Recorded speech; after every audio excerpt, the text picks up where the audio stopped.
I'm standing on a deserted beach right now, and just look at this place. After a massive storm, the shoreline is covered with debris that has been washed in from the sea. There are plastic containers, pieces of wood, ropes, even huge broken bamboo rafts scattered along the beach. To most people, all of this probably looks like nothing but trash, but for me, in a survival situation, some of these things could become incredibly valuable resources. Welcome back to my Deserted Island Survival series. In today's episode, I'm taking you deeper into some of the wildest and most untouched parts of this island. I have no idea what we'll find or what challenges are waiting ahead. But one thing is certain, today is not going to be easy. Let's go.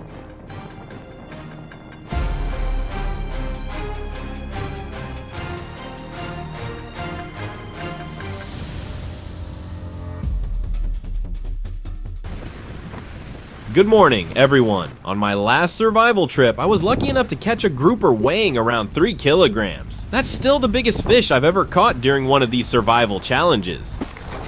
So this time, I'm curious to see if I can finally break that record. But take a look around me. This island is covered with debris, especially broken bamboo rafts. A powerful storm recently swept through this area, destroying many of the bamboo structures used for oyster farming and washing pieces of them onto the shoreline. Sadly, the storm was extremely dangerous. Some people reportedly didn't make it back to shore in time and lost their lives. Seeing what's left behind really reminds me how quickly conditions at sea can change. When that storm arrived, I was actually doing another survival challenge on a different island. I was incredibly lucky. I managed to get inside a rocky cave before the worst of the storm hit. Now that I'm standing here and seeing the aftermath with my own eyes, I realize just how fortunate I was. Now I need to start building my shelter immediately. I don't want to wait until it gets dark and then realize I have nowhere safe to sleep.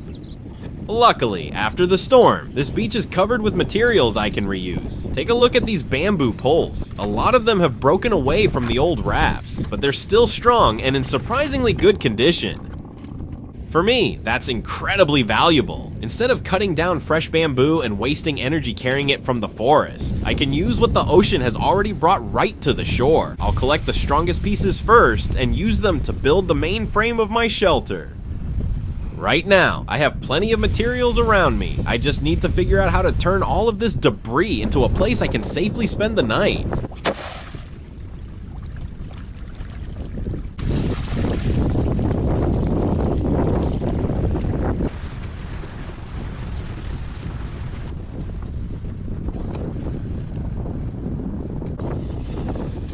By the way, I want to share something with you. The channel has now passed 200 subscribers. For some people, that might still seem like a small number, but for me, seeing more and more of you joining these adventures means so much. Thank you for subscribing, watching the videos, and especially for leaving your comments. I read them, and honestly, your encouragement gives me a huge amount of motivation to keep going and make each survival adventure better.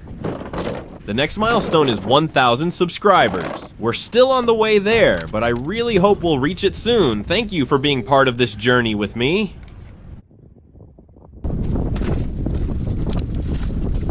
Wait, look what I just found. This is a huge tarp, and surprisingly, most of it still looks usable.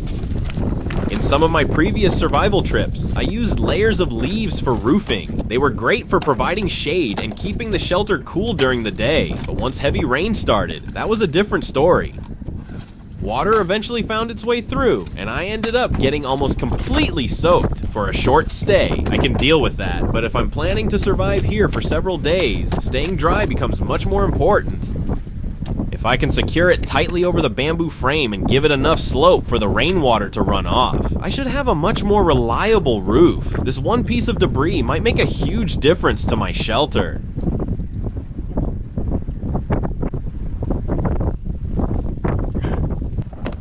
Surviving somewhere this isolated is a huge test, not only of my physical strength, but also of my mind. Just imagine having to do absolutely everything by yourself. There are jobs that would be so much easier with 2 people, but out here, there's nobody else to help me. So instead of giving up, I have to slow down, think differently, and find a way to solve every problem on my own. And I've realized something from these survival journeys. A challenge can feel almost impossible when you're standing in front of it, but once you find a way through, you look back and realize you were capable of much more than you thought. Life can be like that too. Whatever challenge you're facing right now, keep moving forward. Even if it's only one small step at a time, I believe you can get through it. My shelter is basically ready for now. It still needs a few improvements, but at least I have somewhere to rest tonight. And after all that work, I'm starting to feel really hungry. The tide is low at the moment, so this is a good opportunity for me to search the exposed rocks and shallow pools for any seafood that has been left behind.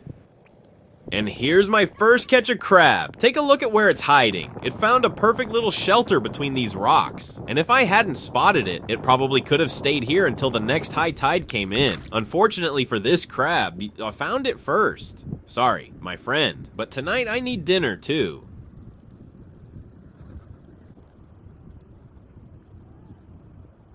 And now comes my favorite moment of the day, finally getting to enjoy everything I've worked for. Out here, I don't have any seasoning, but honestly, fresh seafood doesn't really need much. When I eat it like this, I can taste its natural sweetness and the pure flavor of the ocean. After spending the whole day building the shelter and searching for food, a simple meal like this feels incredibly satisfying. Thank you so much for staying with me through today's survival adventure. I hope you enjoyed it as much as I did, and I'll see you again in the next episode. Take care, my friends!